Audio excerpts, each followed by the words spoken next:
They walked in like they were invited. My mother's heels clicked like they still owned the room. My father adjusted his cufflinks, scanning the gallery like it was a boardroom. My sister, Lael, smiled for the cameras, already holding a champagne flute. Not one of them looked nervous. Not one of them looked like they'd spent years pretending I didn't exist.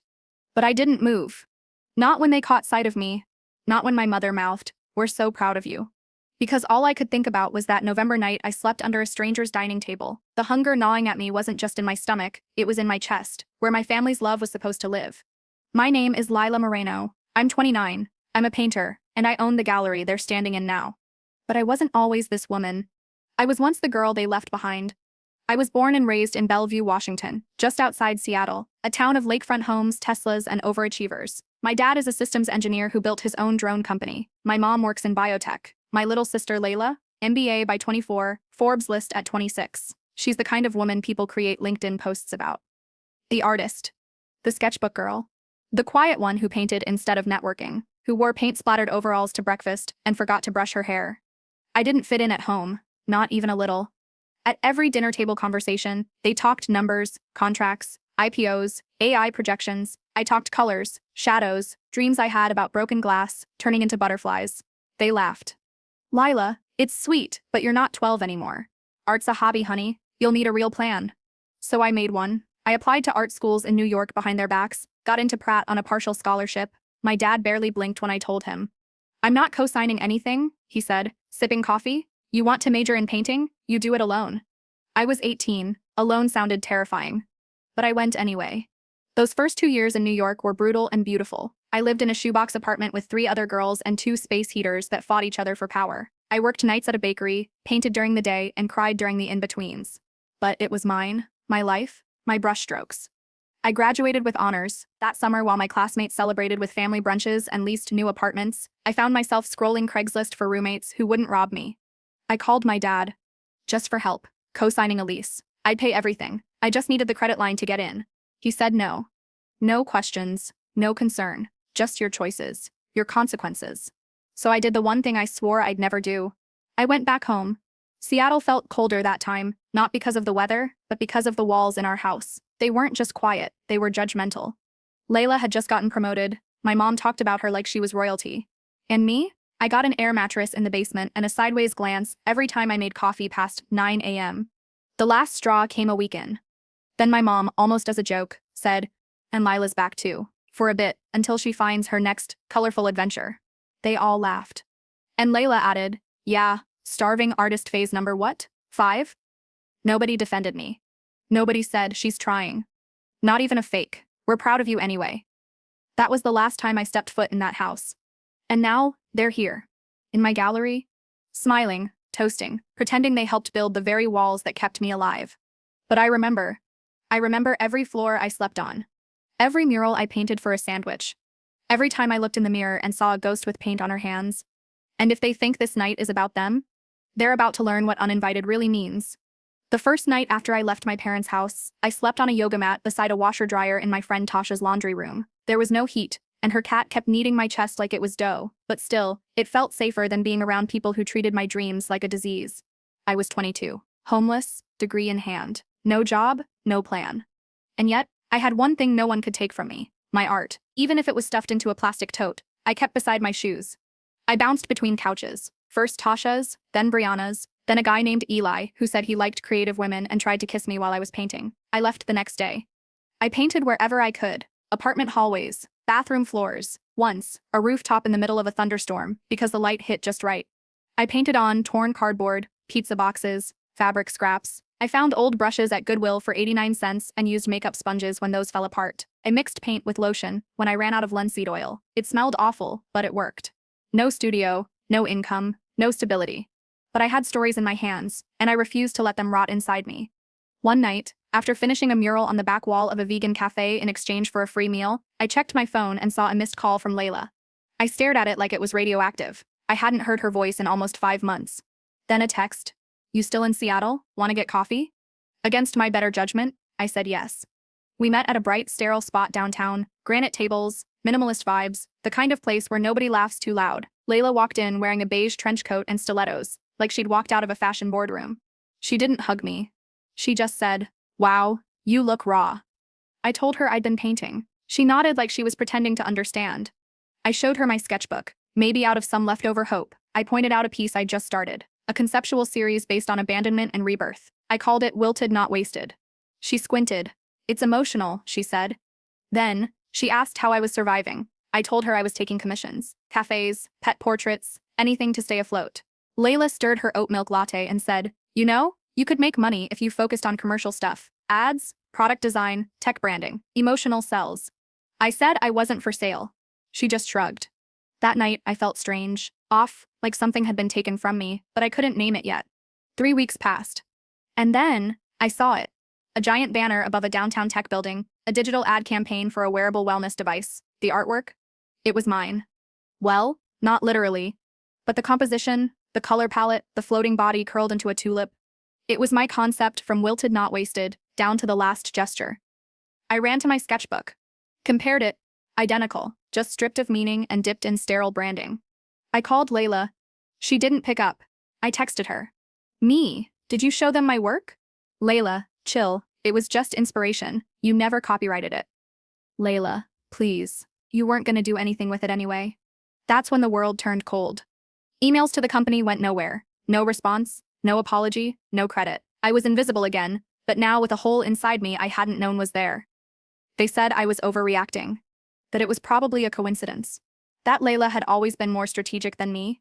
I screamed into the phone so loud I cracked my voice. That was the last call I ever made to them. The betrayal wasn't just theft, it was the confirmation I'd always feared.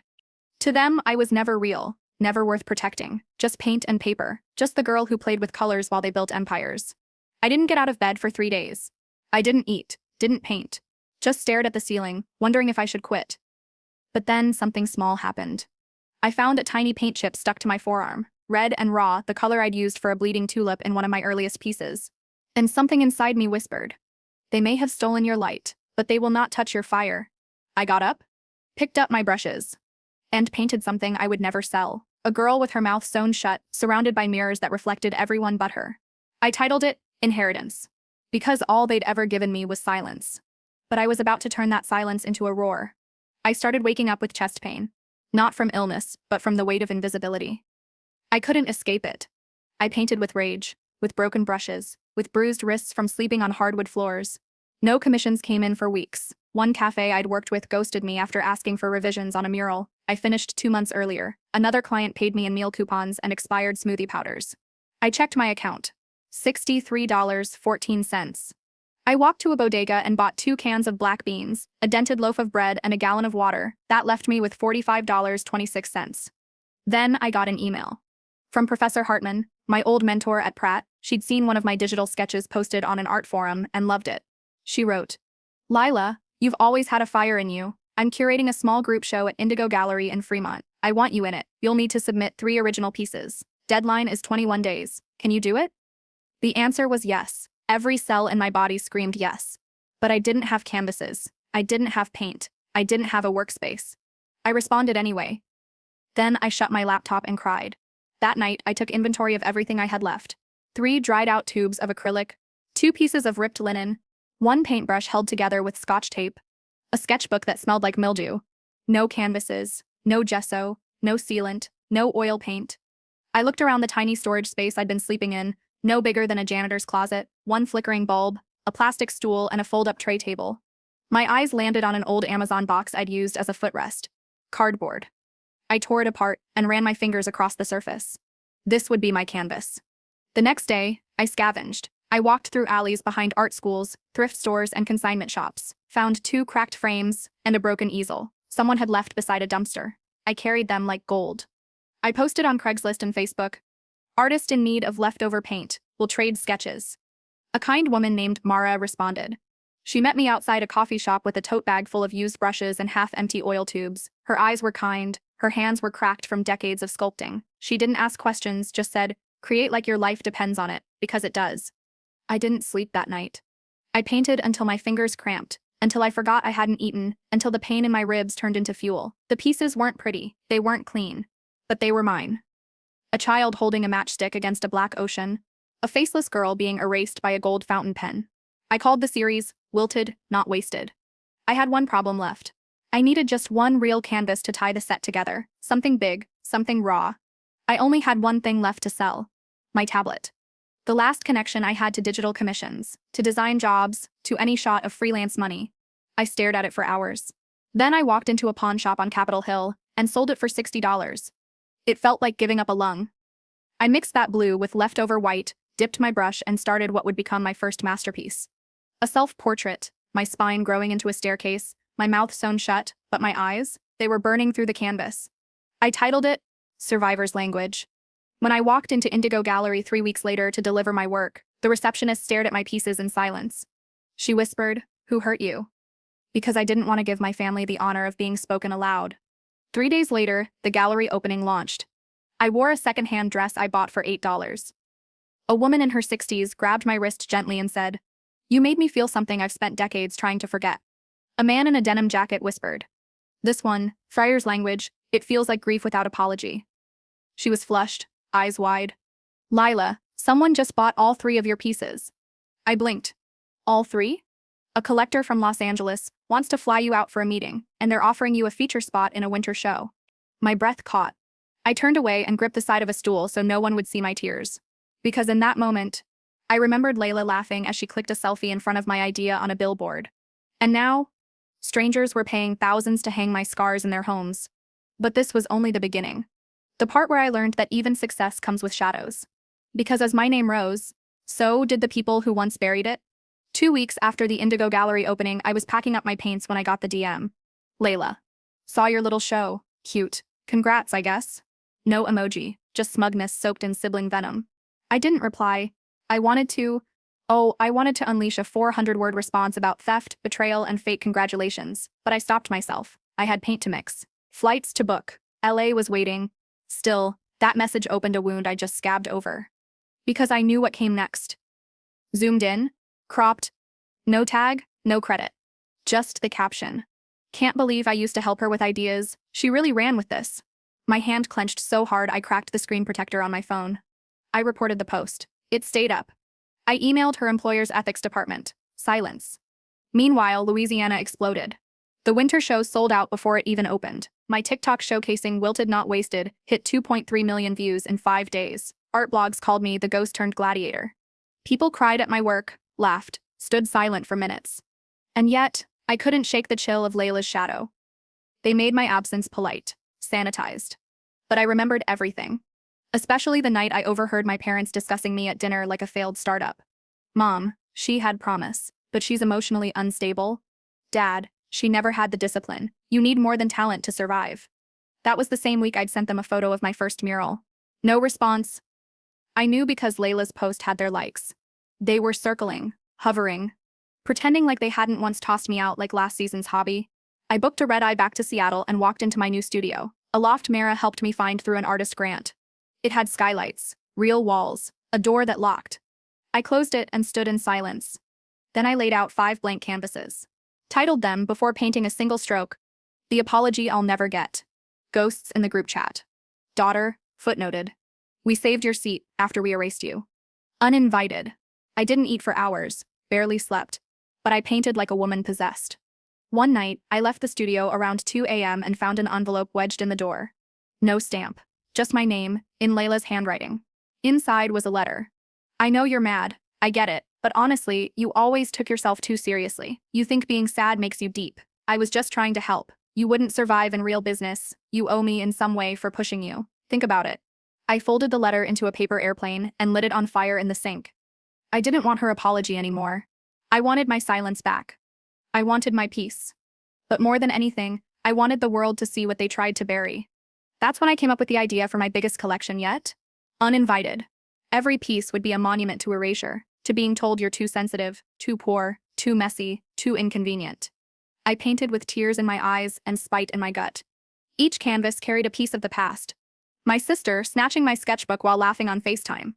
My father saying, "We don't pay rent for hobbies." My mother whispering, "You make things so hard on yourself." And over every insult, I painted gold leaf, like scars healed into crowns.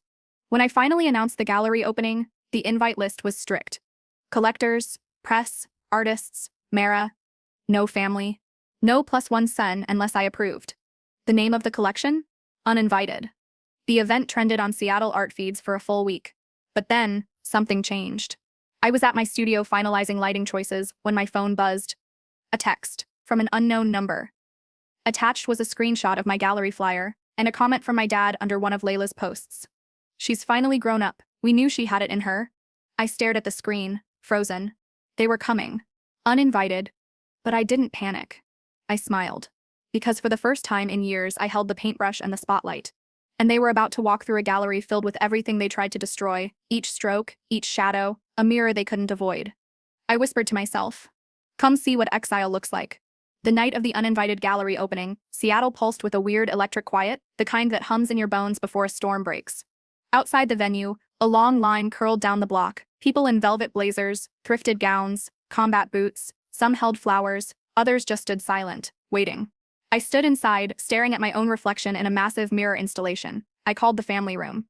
12 gold-framed canvases surrounded the space, each featuring warped silhouettes at a dining table, chairs facing outward, backs turned, wine glasses spilling nothing. It was the only piece I hesitated on. Because it wasn't just art. It was a crime scene of my past. The last time I sat at a family dinner, I brought a portfolio of paintings. My mom passed it to my dad without looking. My sister rolled her eyes and said, "You still doing those trauma doodles?" Everyone laughed. That laughter echoed now, as I watched guests shuffle into the gallery. Murmurs, gasps, stillness. Then I saw them. My mother's hair curled like she hadn't aged a day. My father's tailored jacket, still too stiff for hugs. Layla, wearing all white, like a peace dove, like a liar. I stood frozen, halfway between, "Don't cause a scene," and "burn it all down." They smiled, like this was a family reunion. I stepped behind the podium, cleared my throat. The room hushed. I spoke without notes. This collection is called Uninvited.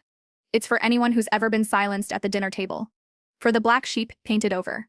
For the daughters renamed difficult just for breathing too loud. And if you're wondering whether that includes the people in this room who once abandoned me, look around. You'll see them on every canvas. A few people clapped. Some gasped. I locked eyes with my mother. She mouthed something. It looked like, "Please." I looked away. The press swarmed me with questions about meaning, color theory, symbolism. I answered with grace, but I kept one eye on my family. They walked the gallery like tourists, visiting a grave. They didn't realize they'd dug. When they reached the apology I'll never get, Layla pulled out her phone. She took a selfie with it, posted it with the caption, "Proud sister moment # art runs in the family." I almost laughed out loud. She didn't see the hidden detail, how the figure in the painting wore her necklace, how the flowers wilting at her feet were marigolds, our grandmother's favorite, plucked, poisoned. She didn't notice. She never did. "This is incredible. Really, you've come so far. We've always believed in you." I turned my head slowly. "You once said I needed therapy, not a studio." He chuckled nervously. "Well, maybe both helped." I stepped back. Not angry. Mara found me in the corner and whispered, "You okay?" I nodded, but my hands trembled. Because I hadn't expected them to show up like nothing happened. To sip champagne next to portraits of my pain. To smile in front of brushstrokes, born from nights I wanted to die. A young girl approached me, maybe 19, shy, holding a folded notebook. "Miss Moreno, your PC daughter," footnoted. It reminded me of my mom. She used to tell people I was dramatic too. "I just wanted to say thank you for making me feel less invisible." I nearly burst into tears. That girl? She was why I painted through hunger, through heartbreak, through Layla's betrayal and my parents' abandonment. Not them. Never them. As the night waned, someone tried to hand my mom the mic during the closing toast. I stepped between them and said, "She's not on the program." Gasps. My mother flushed. "Layla," muttered under her breath. "So petty, Layla." I smiled. "No, just honest." They left 10 minutes later. Didn't say goodbye, didn't try to argue, just walked out, the same way they left me years ago, quietly, without guilt. Only this time, I was watching. The crowd thinned, the lights dimmed. I sat alone in the center of the room, surrounded by brushstrokes and ghosts. My phone buzzed. A DM from Layla. "You'll regret this. One day you'll be alone, and no one will clap." I stared at it. Screenshot it. Deleted the thread. Then I opened Instagram and posted a photo of "We saved your seat after we erased you," with the caption, "You don't get to RSVP to a life you once threw out." The post hit 11K likes in under an hour. But I didn't check after that. I just sat there, barefaced in silence. Because for once, the only voices in the gallery were mine. And they were finally loud enough to drown everyone else out. The morning after Uninvited, The gallery smelled like victory and varnish. There were footprints in the waxed floor, empty flutes on plinths, and lipstick marks on gallery maps, but the air still felt thick, like something unfinished was floating between the brushstrokes. I walked barefoot between the pieces. My heels clicked softly. The silence was gorgeous, sacred, but not peaceful. Not yet. Because there was one last thing I needed to do. I opened the storage closet in the back and pulled out the old cedar box I had dragged across 4 apartments and 2 cities. Inside were a stack of unsent letters. To my mother. My father. To Layla. I had written them during the worst nights, when I was sleeping on a couch with a busted spring, when I couldn't afford ramen, when I watched Layla's face light up on a tech campaign that stole my concept. They were records, receipts, rage written in ink. The first one was dated October 8, 2019. It started with, "Dear Mom, you called me a burden. I kept the receipt for the groceries I bought that week anyway." Another one, to Layla. "You used my pain for profit. That campaign won an award. I didn't even have heat that month." I hadn't read them in years. But now I wasn't reading them to cry. I was selecting them for an installation. I called it Last Words I'll Never Say. Visitors wouldn't know what was inside. But I did. I mailed a private invite to press and supporters for the new mini exhibit. No family, again. Still, the night before the launch, someone buzzed the gallery door after hours. I watched through the camera. It was Layla. She didn't knock, just stood there, arms crossed. After a minute, she slid something under the door and walked off. I waited a full hour before picking it up. It was a drawing.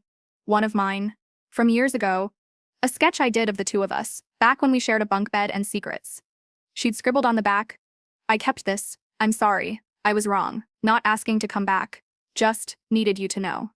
I stared at the paper until my eyes blurred. But I didn't cry. Because apologies don't erase damage.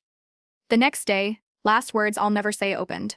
People stood in front of those resin-sealed envelopes for nearly 15 minutes, just staring. Some whispered. Some wept. A young man came up to me, tears streaking his face, and said, "You put in glass what I've never been able to say to my brother. Thank you." Another woman asked, "Did they ever apologize?" Later that week, I got an email. It was from my dad. Subject line, "Family dinner?" I didn't open it. Just forward it to a folder I had named Ghosts. Then I opened my banking app and transferred $15,000 into a new account, the Uninvited Grant for Women in the Arts. The first recipient? A 19-year-old from Portland who painted protest signs on pizza boxes and worked the night shift at a laundromat. She called me sobbing. "No one's ever believed in me like this." I replied, "Same," until I believed in myself louder than they doubted. The message went viral after she posted our call on TikTok. My inbox flooded with support, interviews, grant requests, partnership offers. But none of it felt real until I sat down in my studio, alone, again. I took the sketch, Layla returned, and hung it inside my supply closet, not in the open. A reminder, not a centerpiece. Because I'd made peace with the truth. They left when I had nothing, mocked me, ignored me, stole from me, dismissed me. But now? They were watching from behind the glass, while I stood in the light, just distance. 6 weeks after Uninvited shook the city, the calls started again. Blocked numbers. Unknown IDs, a voicemail from my aunt's number, but it was Layla's voice. "Lila, Mom's not doing well. It's serious. You can't ignore us forever." I'd heard it's serious before from the same people who told me I was too sensitive, too selfish, too much. But 3 days later, I got a handwritten letter. Real paper, real ink, my father's script, unmistakable. Inside, a photo. It was my mother, in a hospital bed. A post-it was stuck to the back. 4 words. "She asks for you." And for the first time in years, I shook. Because I didn't know if it was guilt, or grief, or just the ghosts catching up to me. I paced the gallery, stared at my sealed letters, at "We saved your seat" and footnoted. And I asked myself, what does healing actually look like? Forgiveness? Closure? Showing up even when you said you never would? Mara saw me spiraling and handed me tea without a word. I asked her, "Would you go?" She said, "I don't know, but if you do, don't go empty-handed." So I packed one painting. A small one. It was called Inheritance. A single, delicate chair, cracked down the middle, held together by gold staples, kintsugi style. The kind of mending you only do when the break is real and permanent, but still worth witnessing. I flew to California. The hospital smelled like bleach and regrets. I didn't tell them I was coming, just walked into the room quietly, clutching Inheritance under my arm like a shield. My mother opened her eyes. She looked smaller than I remembered, softer, frailer. And when she saw me, she smiled. "You came." I didn't cry, didn't hug her, just sat beside the bed and placed the painting on the windowsill.